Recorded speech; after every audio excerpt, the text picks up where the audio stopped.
Littérature, Curiosité, histoire, ouverture d'esprit, sexualité, point de vue, imaginaire, partage. culture. C'est le podcast de Steve Aldeman. Bonjour à tous, j'espère que vous allez bien. Aujourd'hui, bienvenue dans ce podcast consacré au problème de la nudité dans l'espace public. Dans la droite ligne de l'article sur la liberté d'expression, je vous parle aujourd'hui de la nudité dans l'espace public. Cet épisode précède celui que je vais écrire sur l'éducation sexuelle. D'abord, de quelle nudité je parle ? Dans cet épisode, je parlerai de nudité d'une façon générale, en parlant de corps en partie ou totalement dévoilé, du moins pas habillé normalement, tout en gardant à l'esprit qu'habillé est une notion très variable suivant le pays, l'âge, les mœurs et la culture. Par exemple, en France, si Vanessa se trouve toute nue à la plage, c'est susceptible de provoquer des réactions et on parlera d'exhibition sexuelle qui est punie par la loi. Mais si elle a 2 ans, pour la majorité des gens, ça ne posera aucun problème. Bien sûr, si elle ne s'appelle plus Vanessa mais Aïcha et qu'elle fait partie d'une famille aux pratiques religieuses contraignantes, j'imagine que ce pourrait être différent. Mais j'imagine aussi qu'il y aura toujours une différence suivant son âge. Peut-être pas pour sa famille, mais pour le public, en moyenne, il y aura bien une réaction adaptée. Ensuite, qu'est-ce que j'appelle l'espace public ? Je fais référence à tous les espaces auxquels le public peut accéder, c'est-à-dire la rue, mais aussi tous les endroits qui reçoivent du public et tous les médias dont l'accès est libre, comme la télévision et Internet. Pour ce sujet, il faut prendre en compte l'évolution rapide des mœurs. La possibilité d'afficher la nudité des corps dans l'espace public est quelque chose qui a beaucoup évolué depuis mon enfance, vécue dans les années 70 et 80. Je l'ai déjà dit dans mon article consacré à la liberté d'expression, mais quand j'étais enfant, voir une femme dénudée, ce n'était possible qu'en de très rares endroits et sûrement pas dans la rue. Quand un adolescent chahuté par ses hormones avait envie de voir ce qu'il se passait sous un chemisier féminin, il n'avait, en gros, qu'une seule solution aisée. C'était d'ouvrir les pages lingerie féminine d'un catalogue de la Redoute. Et il ne fallait pas espérer y voir de nudité intégrale, car je ne sais même pas si les strings étaient référencés. En comparaison, dans la rue aujourd'hui, vous tomberez facilement sur des publicités d'inspiration BDSM. Et sur Internet, vous en verrez plus et mieux qu'en pratiquant une coloscopie. Et non, ce n'est pas une plaisanterie de ma part, du moins je n'exagère pas. Le prolapsus, aussi bien génital que rectal, fait l'objet de catégories bien achalandées sur les sites pornographiques. Les publicités pour les produits ou services pornographiques vous attendent partout, aussi bien sur les panneaux 4x3 aux abords des villes où ont lieu les salons du X, que sur n'importe quel site internet, même pour enfants, où des publicités pour des jeux hentai vous sauteront à la figure, mettant en scène des midinettes animées, perforées de toutes parts par des tentacules libidineuses.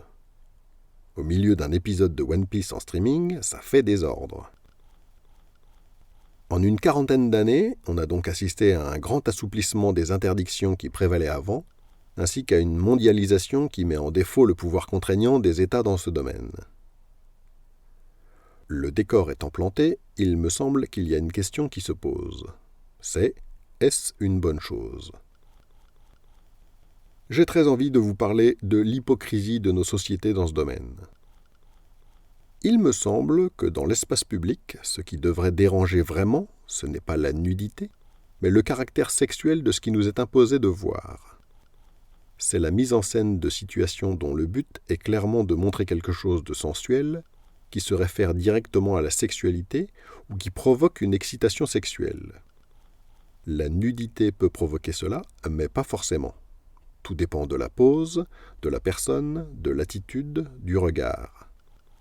Du coup, on se retrouve dans une situation où vous ne verrez jamais une femme nue dans une publicité, même pour un savon intime, et encore moins pour des tampons hygiéniques.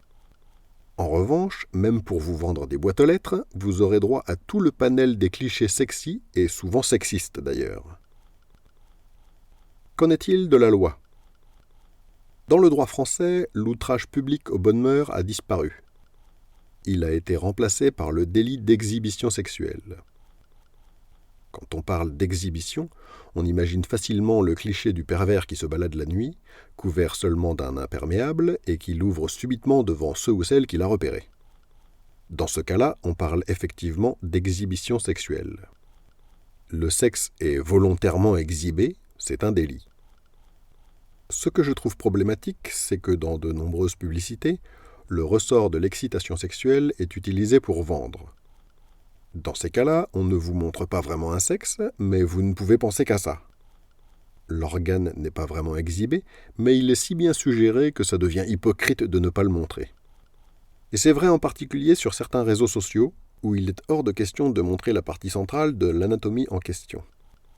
Résultat, vous pouvez voir des femmes en tenue plus que suggestive, et avec 1 gramme de tissu sur les fesses, ça passe. Mais une vulve ou un téton ? Oh non, mon Dieu, surtout pas. C'est d'ailleurs un problème que j'ai expérimenté avec la couverture de Ma soumise, mon amour, sur laquelle Charline est nue, de dos. Cela m'a valu le refus de publication d'un certain nombre de distributeurs, et pas américains encore, dont le puritanisme est pourtant connu. Mais bon, cela ne serait pas si ridicule si ça ne concernait que la publicité.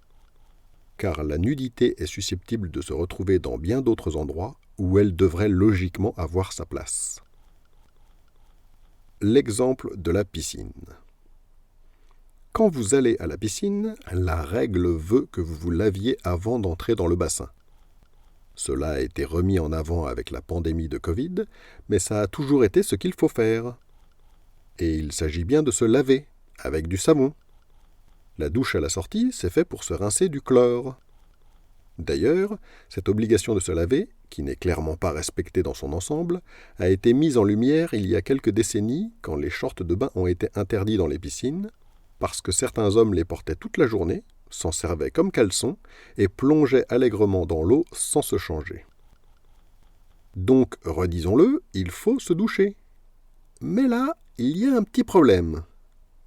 Comment se laver efficacement dans les douches publiques des piscines quand on risque l'exhibition sexuelle en enlevant son maillot de bain ?